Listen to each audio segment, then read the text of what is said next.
interesting topic. We'll dive into the topic we're going to look at today, which is the topic of zealotry, which is an interesting topic for me, especially because it seems to touch on both religious and political themes that seem so prominent for us in the world today. Part of what's fascinating about the idea of zealotry is that when we often associate it with a religious context, it's very easy to start seeing how the idea also manifests in other contexts, particularly political contexts as well. And as such, I think because we live in times of instability and also times of extremism, like this question of zealotry, I think becomes a very, very, very important one. Both, again, where I live in Israel and certainly in America as well, where political discourse always seems to be at the edge of violence.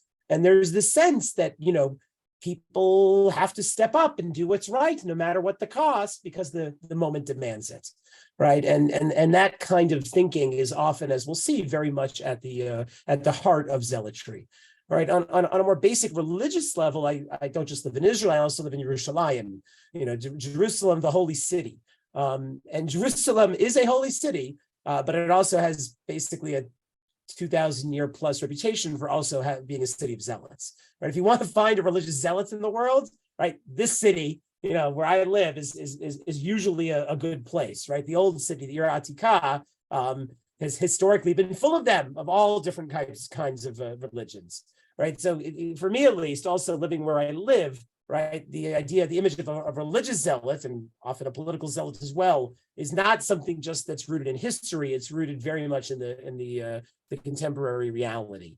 Now, for me, part of the reason, again, that I wanted to get into this was again, the contemporary relevance of it.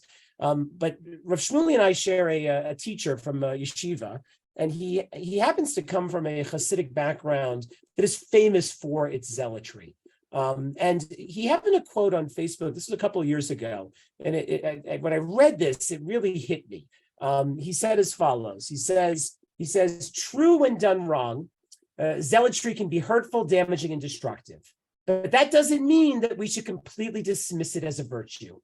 Done appropriately at the right time, at the right amount, while exhibiting extreme caution, zealous religious passion can be spiritually beneficial. Right. And what he was trying to get at, and well, I'm going to sort of challenge this because I think there's what here to be challenged. But what he was trying to get at is there's something good about zealotry, right? As long as it's not too much, as long as it's done carefully. But if done right, with the right amount and the right sort of focus, the right kavanah, right, some good consequences can come out of it. And in general, he likes to make the argument that modern Jews, liberal Jews, are too uncomfortable with zealotry. Right, they should be trying to integrate more zealotry into their lives, because there's good things that come from that. So I think this notion of zealotry being like a good thing, but we don't want too much of it, but we need something of it, right? Like I want to question that, because I think fundamentally what we have to keep in mind, and I think this is something the Jewish texts make us deeply aware of, is that whatever we think of zealotry, it's something radical. Right, it's something which challenges the normal way of doing things. It's something which challenges the system and even potentially challenges authority and the basic norms through which we live our lives. Right, so zealotry is not just simply like a good thing, but just not too. We don't want too much of it. There's something I want to argue much more radical that is potentially going on here. And what we're going to do in the shiur is basically we're going to explore probably the most fundamental and important narrative around zealotry that exists in the Torah, and that is the narrative of Pinchas and the act of zealotry that he takes up. What is fascinating is that when we look closely at the narrative, we see how his actions are paradigmatic of the way zealotry is conceived throughout the Torah, throughout Jewish thought even today, in ways that become very, very important for us to try to understand. And we're not just going to look at Jewish texts, or at least traditional Jewish texts. I also want to try to bring a psychoanalytic lens to this question, because I think psychoanalysis has something very important to teach us about what is it exactly that fuels the zealot, and what might be so problematic about that. So even before I get into the text with Pinchas, I want to just pose the question of what exactly does it mean to be a zealot, right? It's not, it's a term we use. It's a term that it's sort of like, the classic, Supreme Court statement about pornography. It's like, I know it when I see it, right? Everybody sort of has an image in their mind of what the zealot is. but it's not exactly so clear how we might define what makes the zealot a zealot, what makes zealotry zealotry. So I want to just begin by posing a few definitions, and then we'll continue to play off them throughout this year. So one possibility about the zealot, and this is what we see maybe in some ways most clearly in Pinchas's story, is the zealot is somebody who takes the law into their own hands, right? The zealot is the one who sees that there's a problem, who sees that there's something that needs to happen, something that the law demands, something, let's say, the Torah demands, but it's not being done, right? So in the absence of anybody doing what needs to be done, right, the zealot steps up and says, okay, I'm going to do it, right? Like, I'm not the judge, I'm not the king, I'm not the prophet, I'm not the rabbi, but somebody has to act, right, for God. So I'm going to take the law into my own hands. Right, that's one possibility of what the zealot is, from a religious perspective. And again, you can see how that translates into sort of a modern secular narrative as well, right? There's a moment of crisis, there's a moment of which there's a sense of things becoming degraded, right? There's a moment in which the political system isn't doing what it's supposed to, right? Somebody has to step up and take the law into their own hands, right? The law demands it, right? It's not even that they're acting outside the law, right? The law says you're supposed to do X, Y, and Z. There shouldn't be corruption, there shouldn't be abuse of power. But if those in authority aren't going to do it, like, somebody else has to step up and make sure that it can and should happen. So that's one possibility of zealotry, taking the law into one's own hands. And another way to think about zealotry is this idea of going beyond the law, right? The law says X, but we know that X isn't good enough, right? We have to go beyond the law to make sure that what needs to happen is actually able to happen, right? And if we think about this from like a social justice perspective, I mean, this is one that we very clearly understand, right? There are many places in which the law falls far short of what we think the basic ethical standard, ethical mandate needs to be in a particular situation, right? So in those kinds of contexts, right, it's our responsibility to go beyond the letter of the law. But of course, going beyond the letter of the law, even if we think it's right, in the particular context in which that act takes place, that act is often seen as a transgression, because if you go beyond the letter of the law, that means you're acting outside the law, right? You're doing what the law doesn't give you permission to do, right? And that's what gives, again, the act of zealotry its excessiveness, right? When a social justice protester, right, handcuffs themselves to, police cars to prevent some sort of, action that they see as an abuse of power, right? Like, the law doesn't give them permission to do that act of, nonviolent resistance, let's say. But it's exactly, justice and this need to go beyond sort of the letter of the law as it is understood in this particular political place and time, right, that demands the zealot to act. But again, in the eyes of the police, right, the conscientious objector, the protester who chains themselves, right, that's an illegal act. That's a transgression. They should be locked up and put into jail. And policemen in those contexts often look, I assume, at protesters as if they're crazy zealots for acting outside the law in that kind of way. The third definition I'll put out there, and this is, I think, is in some ways the most common one that we probably most intuitively think about when it comes to zealotry, is the zealot is the one who is willing to use violence to impose their beliefs on others, right? And I think that's, like I said, something we intuitively get, right? The zealot is one who doesn't just believe something to be true, right? But that's not enough for them, right? They have a fundamental need to make sure that other people accept that truth as true, and they have a willingness to use violence in order to be able to enforce that. And again, we see that also today, again, in political and religious discourse. I live in a city where there are many, many rabbis and a country where people feel that their religious beliefs are so important, it's not just enough that they be allowed to live them, right? It is of even greater importance that they be imposed on others, and the use of violence is completely legitimate for that, right? And I think for a lot of us who have a basic sense of human rights and a basic sense of human beings being created in the image of God, right? The idea that we're going to use violence to impose religious beliefs on others is deeply concerning to us. And we might even think it's evil. I certainly do most of the time. But that's what the zealot thinks, right? If it's from God, if the truth is from God, how could we be willing to compromise on it, right? Everybody needs to live by it. And that means we're going to have to use force. We're going to have to use violence at times. We don't want to, but if that's what God's law requires, if that's what God's word, God's will demands, then that's just the way it's going to have to be. Right. So these are just some of the possible ways of thinking about zealotry. And again, they kind of blend into each other. I'm not saying they're truly defined, distinguished categories, But I want us to have that in the background as we're looking at these texts, because in every moment when you're dealing with somebody who is acting zealously for good and for bad, right, they're operating, I would say, within one of these different paradigms here. So as I said, the major focus that we need to look at is the story of Pinchas, right? This appears towards the end of Sefer Bamidbar, the fourth book of the Torah. It's really a short narrative at the end. I think it's 15 verses or so.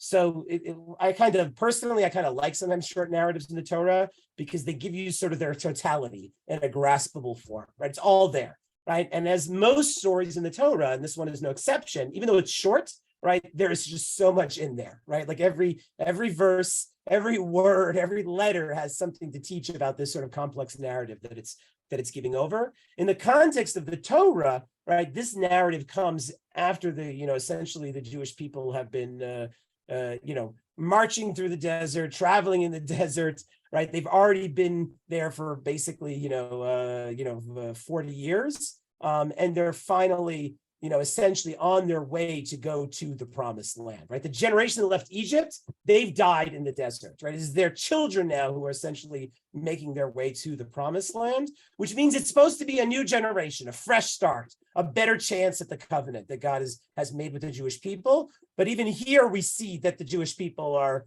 not quite, rising to the challenge. And what happens where things start to break apart at the very beginning of the narrative is when the Jewish people Jewish men start having relations with Midianite women.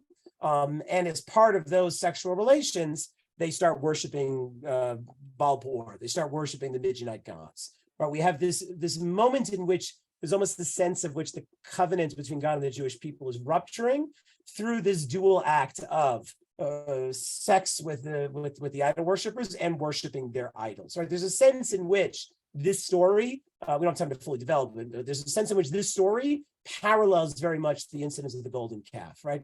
At the moment when things are supposed to be going good and we're supposed to be moving forward, right? Like there's a moment of rupture in which it kind of feels like maybe everything could become undone, right? And that's sort of the setup. And the question is what happens next? So when we look here again, Bamidbar chapter 25, we're told that Israel was staying in Shittim. That's the place that they are. They profane themselves by being with the Moabite women, and the Moabite women essentially seduce the Jewish men to worship their gods, to offer sacrifice to their idols, and the men do this, right? They're happy to be seduced, one might say, or one might assume.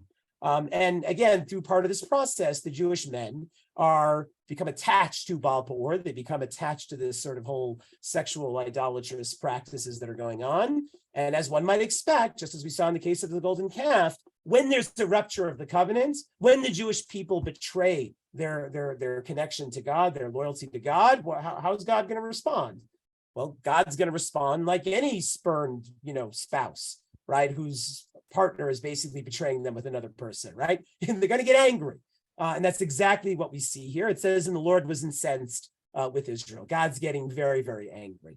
And God says to Moses, verse 4, he gives Moses very specific instructions. Take all the ringleaders and have them publicly impaled before the Lord, so that the Lord's wrath may turn away from Israel. God gives Moshe very clear instructions. Take the ringleaders, who are the ones most responsible. He doesn't say kill everybody who's been doing this, but take the ringleaders and kill them and make a public show of it, right? Send the message, right? This was wrong. This was a total violation, right? The ringleaders need to be killed, and this needs to be done in a public way so that we can solve this problem. And that's the instruction that Moshe passes down to basically the people who assist him in running the nation. It says here in verse 5, so Moshe turns to the Israelite officials, each of you slay those of his men who attach themselves to Baal Peor, right? You guys got to go out and find those that were doing this. You have to kill them. And then we're told, so the instructions have been, there's crisis, right? But God, the authority, has given the proper instructions how we're going to rectify this. Moshe, his servant, his emissary, has passed on these directions to the people so they can implement them, so things can be fixed. And then we're told what happens next here in verse 6. And this is really the transition point that is the trigger for Pinchas's actions. It says here in verse 6, just then, one of the Israelites came and brought a Midianite woman over to his companions. in the sight of Moses and the whole Israelite community. So what's happening in the midst of Moses, God giving the instructions, Moses giving the instructions, we're going to find the ringleaders, we're going to kill them, we're going to make a show of it. There's one Jewish man, who comes in front of everybody with his Midianite woman partner. And again, it doesn't say what they're doing at first. They all just sort of come together in front of not just Moses, but ultimately all of the people. And we're told here that they are weeping at the entrance of the tent of meeting, right? So again, the Israelite man brings one of his women before everybody, and they are crying as they see this taking place in the Ohel Moed, at the tent of meeting, right? And again, we have to keep in mind here, and it's, I would say, explicit, implicit, so to speak, in the text, is the assumption he's here is he's not just like bringing his non-Jewish girlfriend around, but that they're engaged in the act of relations itself, right? That there's something profoundly provocative and transgressive about what they're doing, right? If we're going to use sort of the modern, metaphor here, it's like if you're in shul on Yom Kippur or on Shabbos, right? And one of your shul members is coming and bringing, their, whatever, basically doing a transgressive act with another person in a way that is problematic, like on the bima, right? Like in front of everybody, right? And what's important for us to keep in mind here is when this moment of transgression, of rupture, really takes place in front of everybody, in front of the leader, what is their response, right? What is it that Moshe and everybody does when they see this happen? Well, we're only told one thing, and that is that they cry, right? Which again is striking, right? We might imagine, if we think of Moshe of the golden calf, like what does Moshe of the golden calf do when he sees the people are sinning, right? He smashes the tablets. He says, Mila Hashem Elai, or he gathers people together to go after them. Here, that's not the Moshe that we see, right? Here we see a Moshe who is basically passive, crying, helpless, powerless. And that is the moment when Pinchas chooses to act, right? It says here in verse 7, when Pinchas, son of Elazar, son of Aaron, the priest, saw this, he left the assembly, and taking a spear in his hand, he followed the Israelite into the chamber and stabbed both of them, the Israelites and the woman, through the belly. Then the plague against the Israelites was checked, right? So Pinchas, in this moment, is where he takes the spear and he does what he feels must be done, right? He kills the Jewish man and the Midianite woman. He stabs them. Again, it's very visceral here, right? And the Torah is very clear about that. He takes the spear and he stabs both of them, right, through the belly, right, through the center of their bodies. And then we're suddenly told about this plague that we didn't know about before, but whatever that was is stopped, right? Presumably the plague is an expression of God's wrath. And then we're told those who died in the plague numbered 24,000. Right, so Pinchas engages in this zealous act of violence in this moment of profound transgression. And what's very clear from the Torah's perspective is that there are some very positive outcomes that occur because of this, right? All the Jews that have been dying, right? Well, the death of the plague of God's anger comes to an end with this, right? And as we continue with the verses, this is more or less where the Parsha ends, Parsha, Balak, but then we go on to Pinchas, and it's very clear that that God seemingly looks at this as a good thing, right? So we're told here in verse 10, God spoke to Moshe saying, again, so we sort of like are waiting for a moment. So what's going to be the response to this? It appears it's a good thing. God's wrath stops, the plague stops, but what's really going to be the final word here? It says here in verse 10, the Lord spoke to Moshe saying, Pinchas, son of Elazar, son of Aaron the priest, has turned back my wrath from the Israelites by displaying among them his passion for me, so that I did not wipe out the Israelite people in my passion.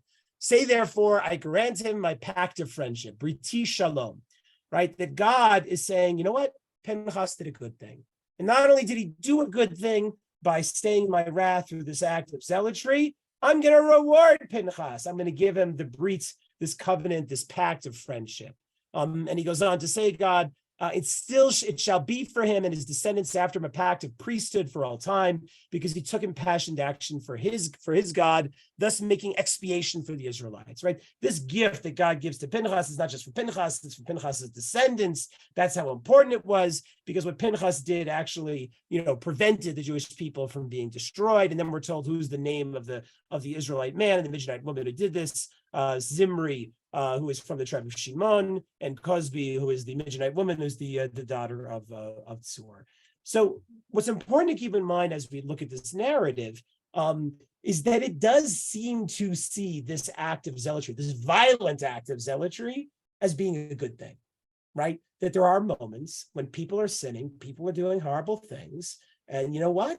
You got to be willing to step up and do what's necessary sometimes, right? Like you can't make an omelet without breaking a few eggs, and you can't save a country, a society, a community without, killing people if it's necessary, right? And that's essentially seemingly what the message is here, right? If you read this story and you're asking, is the Torah pro-zealotry or against zealotry, it's kind of hard. I mean, there's some subtle points we'll look at, but the straightforward reading of this is kind of like, when it's necessary, this is what you got to do. This is what God wants. And not only that, it can be, basically bring salvation. It can cause, very good things to happen for the Jewish people. So when we see this, we do see that the Torah seems to say zealotry may be a good thing. It may be a necessary thing. Now, what's striking to us, again, as modern people, but it was certainly striking to the rabbis of the Talmud as well, is that we all kind of know that acts of violence perpetrated in the name of God rarely have sort of the positive outcomes that the people who engage in them think that they should, right? Like most often, what are the consequences of religious acts of violence, right? Most often the consequences are more violence, right? If people think that an act of zealotry is going to bring others to faith, right?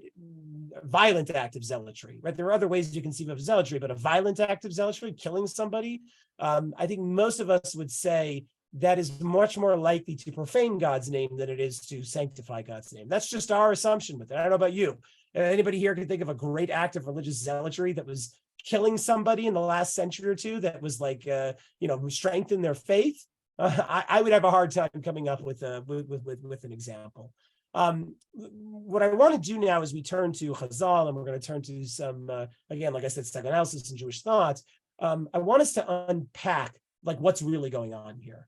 Right? Is this such a wonderful thing? Should we all try to become zealots when the moment requires it? Or is there something more going on? And what is it that really is bringing zealotry to the fore in the first place? Because one of the things we have to keep in mind, if we live in a moment where zealotry feels more palpable, we have to ask ourselves, why is that the case? And I think this story, when you read between the lines, actually helps explain why that might be the case. So first, I want to look at sort of the rabbinic ambivalence around Pinchas's actions here of zealotry. The rabbis, again, they can't say it's like totally prohibited, because the Torah seems to go out of its way to make clear that God said this was, a good thing and necessary. But at the same time, the rabbis themselves are deeply concerned about what kind of precedent this might represent. And they start reading, I think, some very, very important things into this. There are, in some ways, I would say pshat, but not necessarily highlighted in the biblical verses themselves. So the first thing I will note here is that when you look at the Mishnah Masechet Sanhedrin, there is an explicit Mishnah that says, when it comes to three particular sins, if you see somebody doing them, you can kill them, right? Doesn't say this about all the sins, not even necessarily the sins that we might think, right? But there are three particular sins that if you see somebody engaging with them, you can kill them, right? You don't have to wait for them to come to court and be judged by a beit din and have a proper death penalty be implemented, right? In the moment when you see the sin, right, like you can kill them. I'll note that the Mishnah itself is already ambiguous whether or not you should kill them, but it does make very clear that you can kill them, right? And that's, important just to understand here. It says, with regard to, and here are the three sins, one who steals a kasva, which is one of the sacred vessels from the temple that was used in the temple, or one who curses with a sorcerer, right? Or one who engages in intercourse with an Aramean woman, right? In these three instances, if you see these things happening, like in the middle of seeing it happening, zealots strike them and kill them. It can strike him and kill them, right? You see this happening, you could do like Pinchas does, you can pick up your spear and you can kill them. Now, again, we're not going to tend to unpack the other two, but clearly these are transgressive acts, idolatrous acts, sexual acts, right? These are the sort of like the area, the parsha, so to speak, that we're dealing with. They all involve some sort of rupture, fundamental rupture of the covenantal relationship between God and the Jewish people. When we turn to the Talmud in its discussion of this particular Mishnah, as I said, we're going to see a lot of ambivalence. Already the Mishnah is ambivalent by not saying you should do this, just saying that it can happen, right? The Gemara is already going to start adding very, very, very important caveats for how we look at this. So the Gemara here in Masechet Sanhedrin, it says, Rav Chisda said, concerning one who comes to consult with the court, when he sees a Jewish man engaging in intercourse with a Gentile woman, the court does not instruct him that it is permitted to kill the transgressor. Right? It was also stated that Rabbi Chana said, that Rabbi Yochanan said, concerning one who comes to consult with the court does not instruct him that he is permitted to kill the Jewish man engaged in intercourse with a Gentile woman. So the first point Chazal make here, and this is a very, very important one, it sounds counterintuitive, we'll see it almost sounds like paradoxical, is that if you are a rabbi or you're a Beit Din, and somebody comes up to you and asks, I see, Shloimi, engaged in this great transgression, right? This public transgression of having sex with an idolater, right? Like, can I go kill him right now? Right? The Gemara is saying, no, you don't answer, right? The rabbi doesn't answer, the Beit Din doesn't answer. And the reason this is a little bit paradoxical is because first off, it's written in the Mishnah, so you might say it's already there, it's also paradoxical because again, like the Torah seems to say this canon should happen. And so it's very strange that we would say that if this is the law that it can be done, why is it that the rabbi or the Beit Din isn't going to answer when somebody comes to ask the question, right? So we're going to leave that open for the moment. Like, where is this idea coming from? Not so clear. The second caveat that Chazal, let me say it a little differently. But at the very least, what we can take away from this is that if you're a rabbi or a Beit Din, right, like you don't go teaching people to become zealots, right? That in some ways is a violation of the halacha, because if somebody asks you, you're not supposed to answer, which means you're also not supposed to like be running around teaching this, right, at a certain level. So even though it's like on the books, it's not something that we publicize. It's not something that we say you have permission to do this. That's the first caveat. The second caveat here, it says as follows: moreover, if Zimri, son of Salu, had separated himself from the woman, and only then Pinchas killed him, Pinchas would have been executed for killing him, because it's permitted for zealots to kill only while the transgressor is engaged in the act of intercourse, right? And the same he's going to say here is true with Zimri. Furthermore, if Zimri would have turned and killed Pinchas in self-defense, he would not have been executed for killing him, as Pinchas was a pursuer. One is allowed to kill a pursuer in self-defense, provided the pursued is not liable to be executed by the court. So what the Gemara is saying here, what the rabbis are saying here, is that Pinchas was permitted to kill them in this act of zealotry, but only while they were in the midst of the sin, right? The moment they separated from the sin, right, Pinchas didn't have any right to use any kind of violence against them. And even more so, if he had attempted to use violence against them once they had separated, right, Zimri would have been completely within his rights to kill Pinchas, because at that point, Pinchas would be coming at them as like a rodef, like as a murderer, right? And Zimri would be well within his rights to defend himself, right, under those kinds of conditions, which means that the act of zealotry, the rabbis are saying, is only essentially possible in the moments of the sin. But again, as we all know, especially when it comes to the sexual act, right, like that's a pretty small window, like pretty tiny window. It's not like you got hours to go after them, right? There's a moment.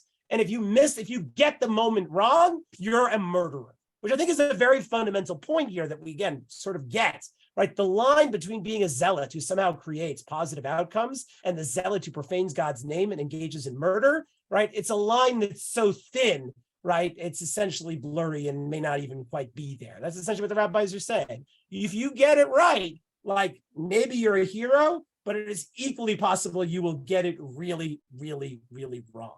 And one of the ways that the rabbis also get at this in the same Gemara, they point out that when Pinchas killed Zimri and Cosby, it was as if 6 miracles happened at that moment, right? There were 6 different miracles that basically had to happen for Pinchas to do this right? Because it could have just as easily gone really, really, really wrong, which again, the rabbis are kind of making their ambivalence very clear here. We're not going to tell you if and when and how you should be a zealot. And the window through which zealotry can be a positive thing is extraordinarily small. And it's far more likely that it's going to have destructive consequences, right? That's the basic, mahalach, the basic outline that's being, presented to us by the Gemara in relation to this biblical narrative, right? So we still have to ask ourselves, like, where is this notion of zealotry coming from?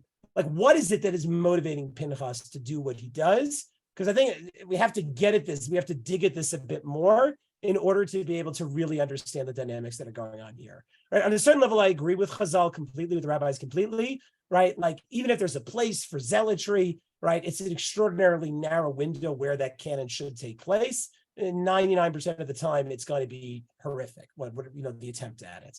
But nevertheless, you have to understand, like, where does this legitimacy or this desire for zealotry come from? And to understand this, we're going to look at the Pinchas narrative. We're going to look at some broader biblical narratives, and we're going to have to bring in a bit of Sigmund Freud here as well to understand what is it that's making the Zealot do what they do. So remember, if you remember before when I was describing the narrative, the Pinchas narrative, there was the particular moment I was trying to highlight that captures when Pinchas really is rises up, right? Has to do something, right? And it was the 6th verse here. I'll just read it. I only brought the Hebrew, but it says as follows: V'hine ish mebnei Yisrael ba v'yakrev et elachav et hamidyanit le'enei Moshe le'enei kol dat bnei Yisrael. Right? Zimri, the Jewish man, basically appears before Moshe and the entire Jewish people with his, Midianite partner in presumably the sexual act. And how do they respond? And they are all crying, right? Not just the Jewish people, presumably, but Moshe is crying as well, right? So even though God has given instructions and Moshe has given instructions, when the transgression is thrown in their face, Moshe does not act like he did at Har Sinai with the golden calf. Moshe cries, right? And again, I think we all know this, when the authority figure who we're looking to hold things together, to put down justice when necessary, when they don't act, when they appear powerless, right? There's something very scary about that. I think everybody, I'm going to be gendered for a moment here. I think every boy remembers the first time they see their father cry. Because there's something about that is just like, this isn't the way it's supposed to be, right? There's something really almost, I would say, again, maybe not in the world we live in today, but it used to be almost something traumatic about that, to see that, because that's not the way dad is ever supposed to be. Dad's supposed to be powerful, dad's supposed to be strong, dad's supposed to be stoic, right? To cry is, again, associated, unfortunately, with the gendered feminine, right? Is to be passive, is to be powerless. This isn't the Moshe we're supposed to see, right? And to see Moshe cry at this moment is a moment, again, of profound rupture. A moment where it kind of feels like maybe everything is falling apart, right? If Abba, the father, can't do what they're supposed to do in this moment, then all hell is potentially going to break loose. And it's when the father appears as potentially weak or absent, right? That is the moment when the sons have to step up and do what is necessary in the father's place. And the reason I'm speaking in those terms is, again, there's a Freudian dimension to that which I'll unpack, but this is very clear over and over again throughout the Torah itself. Right, there's a couple, I'll highlight 2 very clear examples of this. The first one is in Bereshit, the book of Genesis, when Yaakov, Jacob's daughter, Tamar, is raped by Shechem. When Yaakov discovers the rape, we're told as follows here. So this is in verse 5 from chapter 34 of Genesis. Jacob heard that Shechem, had defiled his daughter Dinah. But since his sons were in the field with his cattle, Jacob kept silent until they came home. So when Jacob, who's the patriarch, the father, hears that his daughter has been, raped, oppressed, defiled, right? What we want the father to do under those conditions is to take his sword and go after the people who did this horrible thing, right? That's the father's job, right? To, again, maintain and install justice, right? To make sure things are fair, to make sure that the family is protected, particularly the daughters, the women who are seen as being, again, vulnerable, less powerful, right? It's his job to make sure they're safe and secure. And when the father's not doing that, when authority is beginning to fail or no longer seen as this all-powerful authority, right? That's when the sons have to step in the father's place.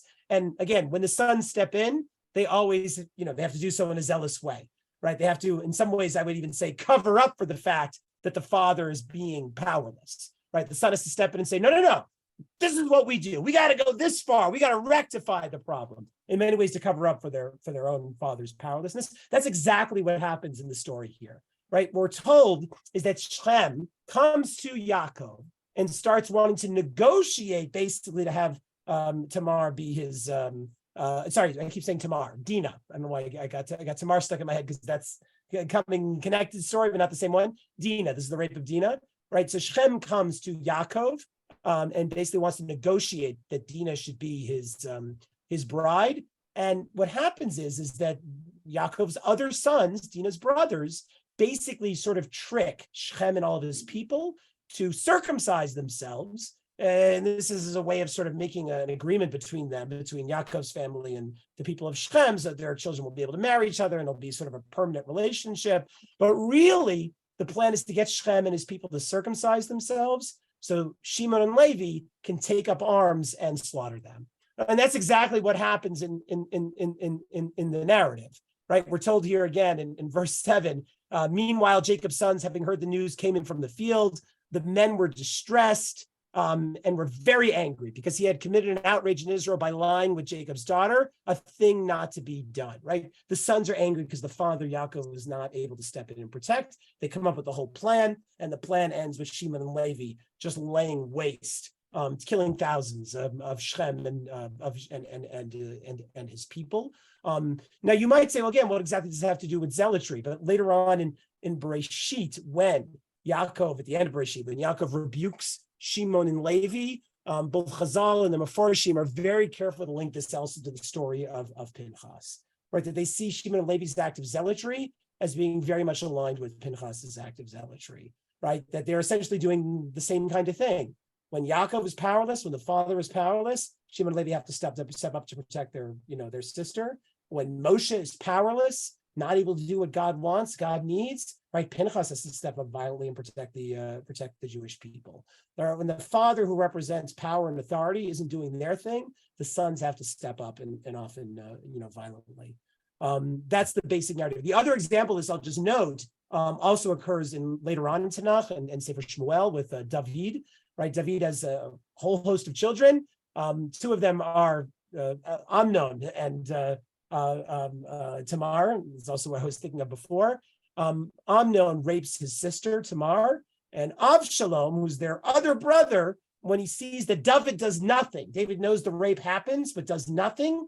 Avshalom is beyond upset, and Avshalom not only ends up killing Amnon, but ends up rebelling against his father, right? When the father is weak and not doing what they're supposed to do to protect the people who need to be protected, right? Then the son is going to, rise up and essentially, act, violently. And even within Chazal, I won't read it. They see that within the Pinchas narrative.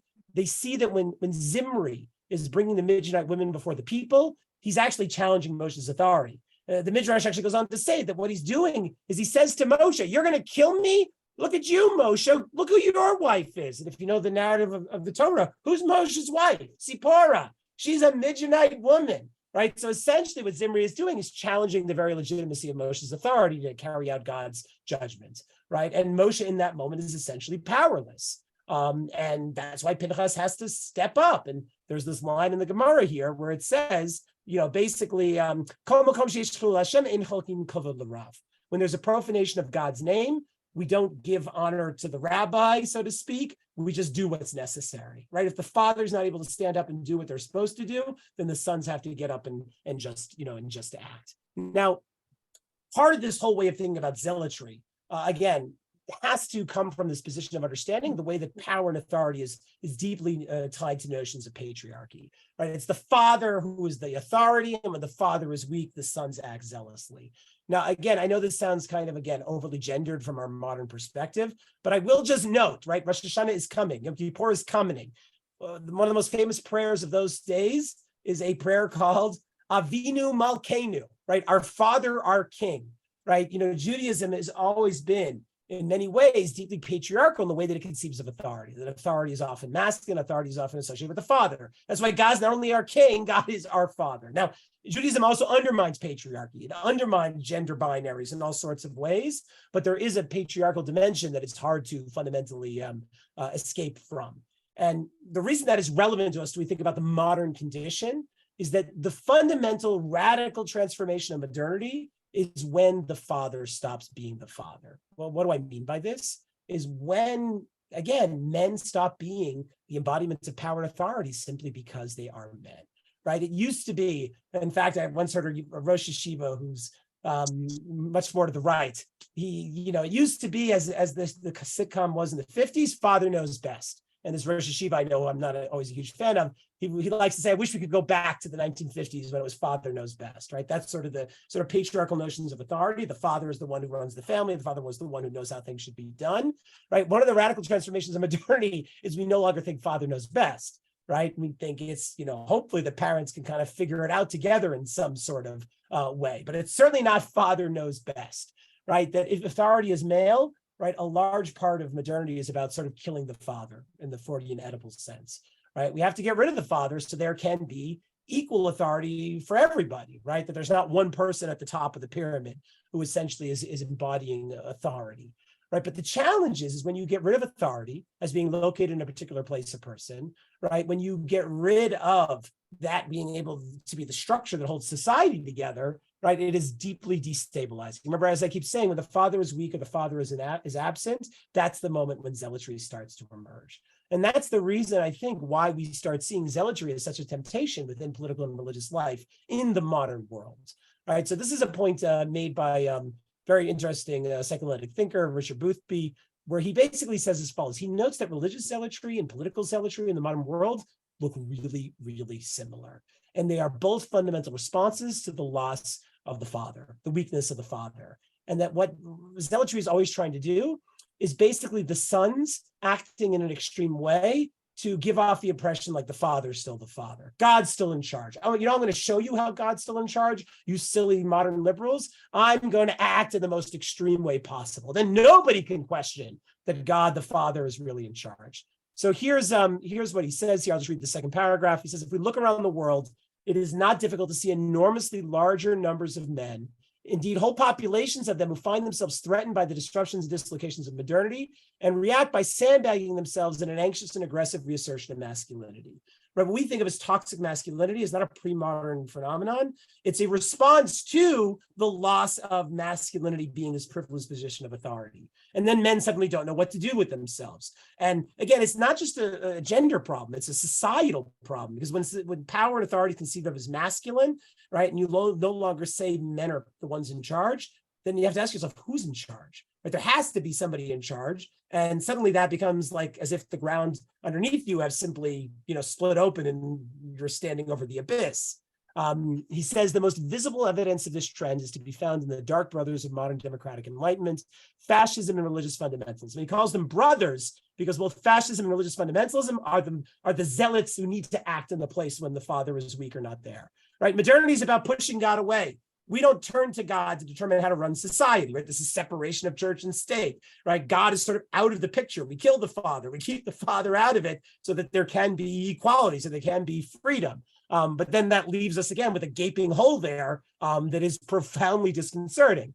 Yeah, he says the emergence of these two distinctly modern phenomena provide an indirect proof of the profoundly anti-patriarchal character of the key movements of modernity, meaning modernity is all about, again, sort of getting rid of God as the father who knows best. Fascism and fundamentalism are essentially reactions to the modern erosion of traditionally patriarchal culture. They each represent defensive countermeasures, one secular and overtly militarist, the other theocratic and more covertly militarist.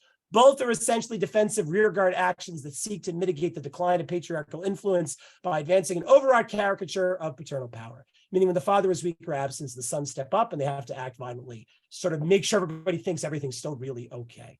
Right? That is what modern zealotry is. That's the kind of zealotry that Pinchas is doing. That's the kind of zealotry that Shimon and Levi are doing. But there's always going to be a temptation to that because the idea that there may not be anybody in charge, nobody to sort of make sure things are stable and secure is not something that we're willing to be able to tolerate. So we don't have a lot of time left, but I want to try to just make some final points here.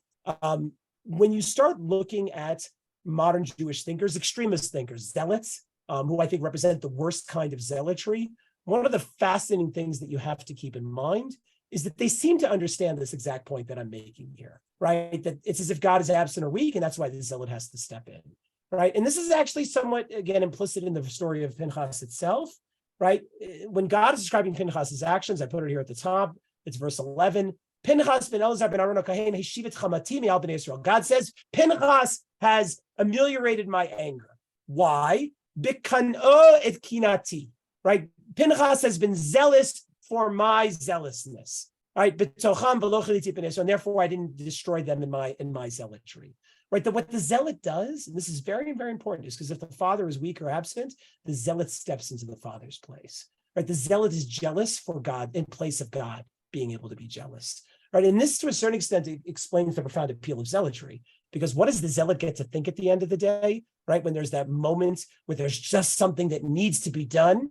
Right, they get to see themselves stepping into God's shoes. Right, they get to kind of see themselves as God, right? Because they know what God wants, what's necessary, what's needed, and they're going to do whatever it takes. Right, in many ways, the appeal of zealotry is you get to be the father. Right, you get to have that fantasy of being right and being powerful. But you only get to have that fantasy because God is absent. God's not doing what God's supposed to do, so you can step into God's shoes.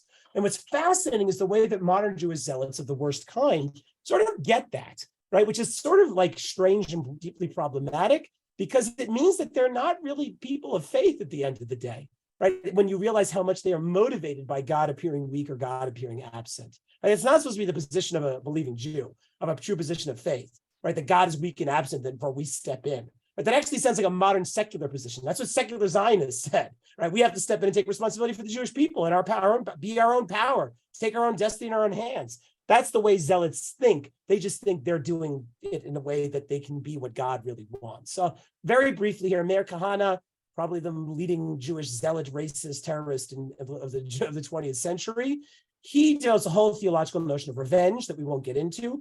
Revenge is classically seen as an act of zealotry, an act in which you basically punish your enemies, and therefore you defend your own honor.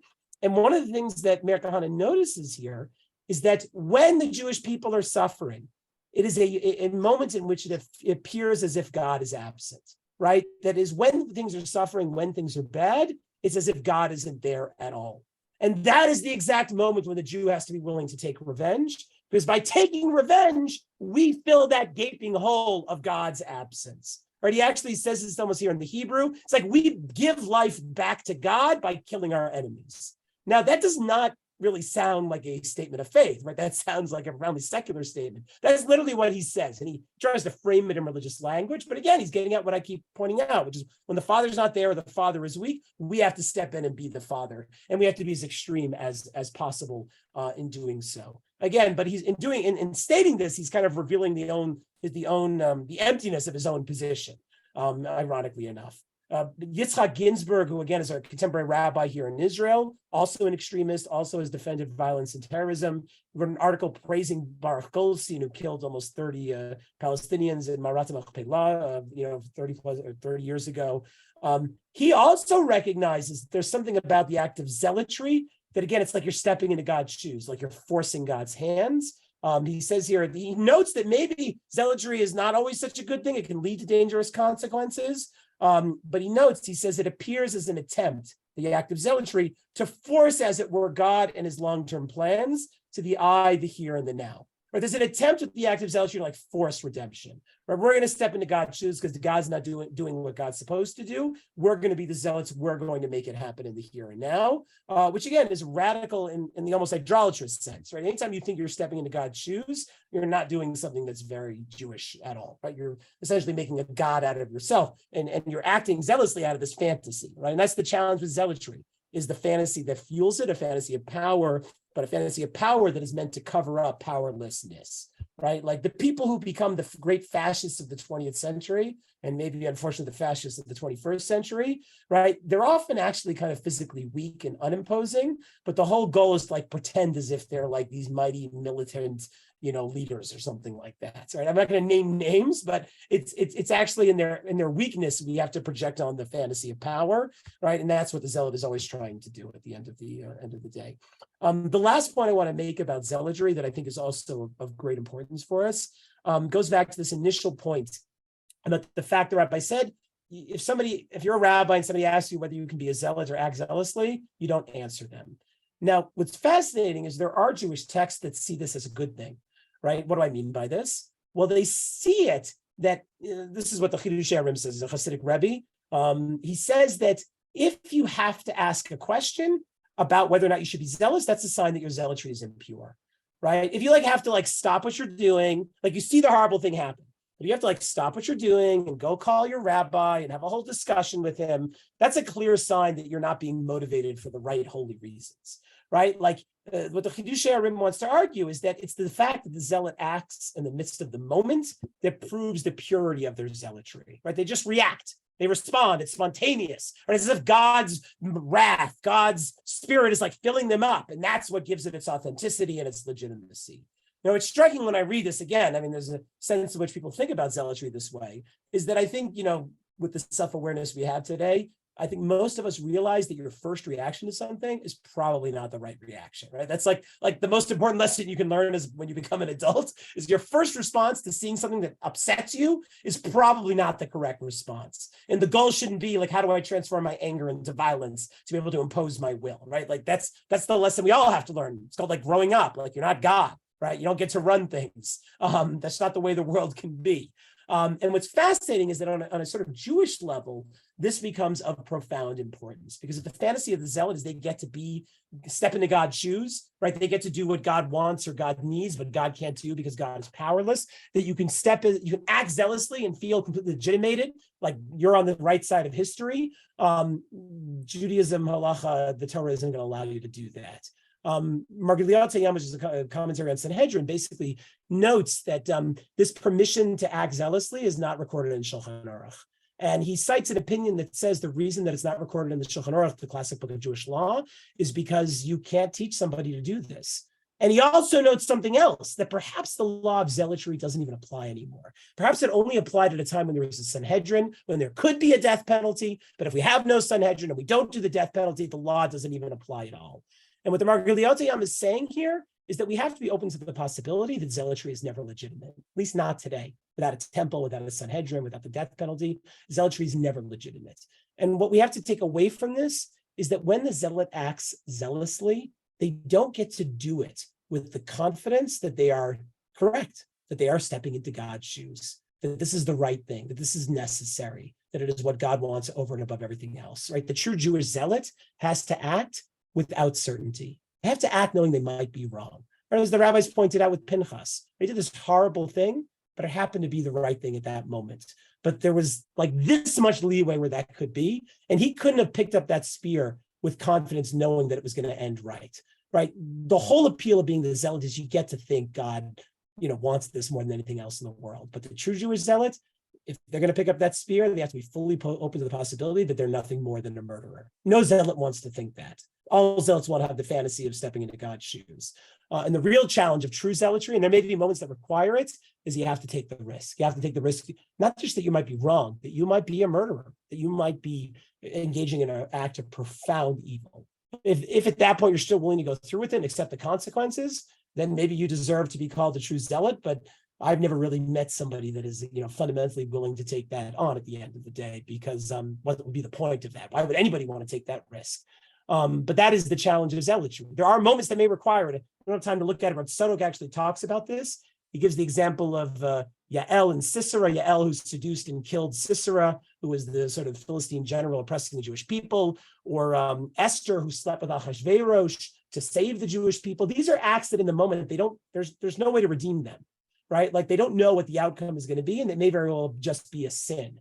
Yet Esther and Yael and even Shimshon, he goes on to describe, they do this knowing that they might be doomed, knowing that their actions may lead to horrific consequences, but they do it because they feel they don't have a choice, right? That they're willing to take that on, they're willing to take the risk. And that's the kind of zealotry that potentially can be redemptive. But that's the kind of zealotry that's pretty hard to find. That is the challenge today at a time in which we don't really know who's in charge, or society, or men, women, or whoever. When things sort of seem to be falling apart, the temptation is we're going to step in and we know what God wants. We're going to put things right.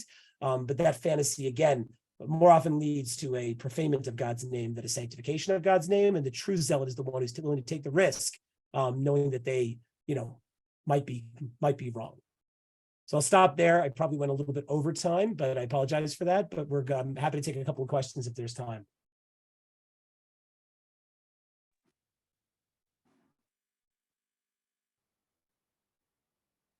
I think you're good to go. You have a question? I'd like to ask the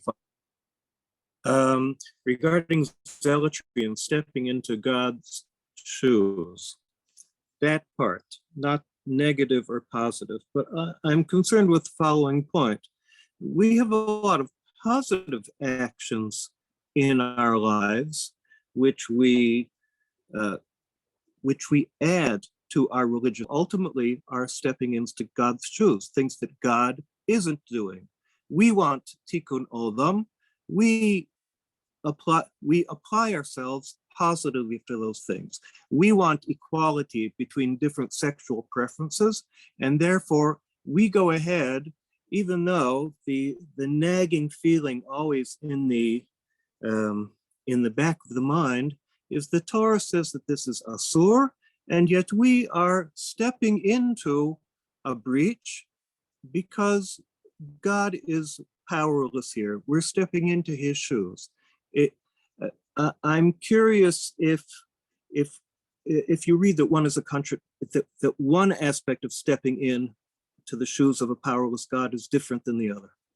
So I think you raise a very important point, because every time we operate in the breach or outside the sort of the boundaries of the law, and modernity is about sort of, that's where we all are, we're all in the breach. The question is, how do we respond to that from a religious, perspective? That's always the challenge and the danger of it. So I'll say, first off, I'll say is that, the traditional Jewish approach is that we simply reinterpret the law in a way that makes us recognize that what we're doing is not a rupture, but a continuation of what came before. Now that's really hard to do, but it's the only way to do it like authentically. So that's like, point one. If you see the interpretation of halacha as a rupture, right, then you're no longer doing halacha. And there are people who think about that. We just take psukim, we rip psukim out of the Torah to make it the Torah that we want, right? Like that's never going to work. Like, I'm sympathetic to those who want to say we shouldn't read certain verses on the Yom Kippur Mincha because they describe sexual activities that we don't think are a problem in a way that is, really upsetting to us.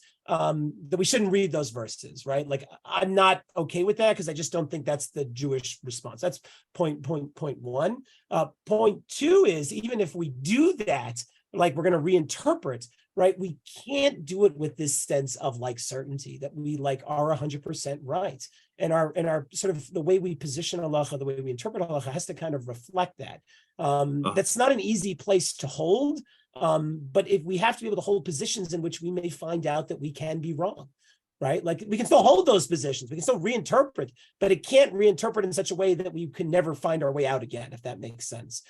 So I think that is, that's what it means. That's the true zealots. We're going to reinterpret the law, but we have to be open to the fact that maybe we'll be proven wrong at some point in the future. Because the alternative is, when the moment comes where we might be proven wrong, we just won't be open to it. We'll reject it out of hand. We'll be, we'll maintain stubbornly our own wrong position. And that's the real challenge. But it's an excellent point. I didn't have time to get at this, but to be outside the law, to be a zealot is also like the place of chesed, right? It's the place of excess. I mean, this is better than anybody. Place of excess, right? And so the place in which the most redemptive good can happen is also the place where the worst transgression can happen. They happen in the same thing. That was the example that we see with Pinchas. The examples I mentioned about Esther and Yael and even Shimshon are all like that. But the challenge is the only way to get there is by taking that risk. And that's what makes it so scary. Most zealotry is cheap zealotry. Like, they know they're right going into it, right? That's not what zealotry means. Because to act outside the law, you can't be grounded in authority. Nobody's going to tell you. Meaning,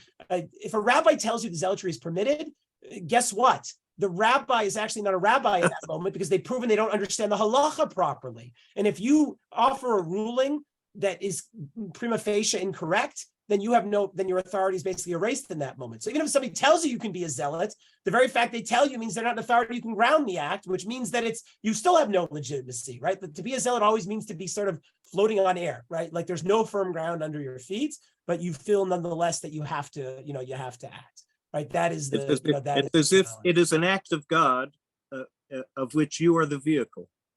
Well, there's the thing, it may be redemptive. That can only be known after the fact. It cannot be known beforehand. Right. That's what I would say. And again, the temptation is going into it, seeing yourself as if it's certain and it's God and it's redemptive. right? That's what Ginsburg points out. When Baruch Goldstein was gunning down Palestinians in Marat Machpelah, may Goldstein's name forever be, erased forever for the horrible things that he did. Hard not to imagine that he had a smile on his face, thinking that he was God's instrument at that point, doing what was absolutely necessary, right? That's what's so, profoundly scary about the Zealots, right? There's a certain perversion of all that is correct in their actions. And if there's one thing Judaism cannot tolerate is when humans think that they are God, right? Like that is the danger that the Torah stands against with all of its might. But we live in a moment where that temptation is very, very real. Rabbi Lehman, who I'm speaking to, I happen to know him outside, but he lives in Yerushalayim too. He knows that temptation is like politically and religiously just in the air. And it's not that there may not be moments where we may be drawn to it, and that it can have profound need and positive consequences. We have to be fully aware of what we're getting into and the dynamics of what are taking place. Perfect. Thank you so much, Rabbi Zach. We are at our times, but we deeply appreciate you for such a great class today.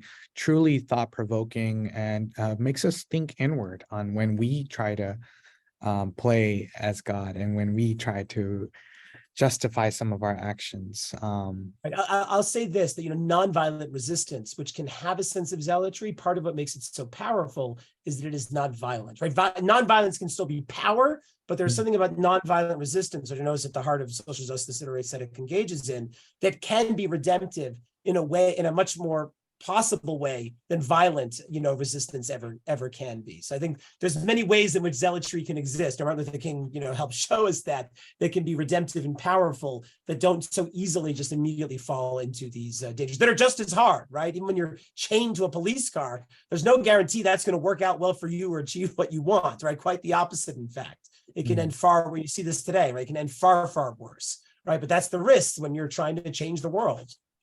Without a doubt. Thank you so much for all of you who are listening and who enjoyed today's class. We deeply appreciate Rabbi Zach and all of his great work. We will be posting a link to the sources and a link to a recording later on this week. Appreciate you. Have an amazing day. Take care, everybody.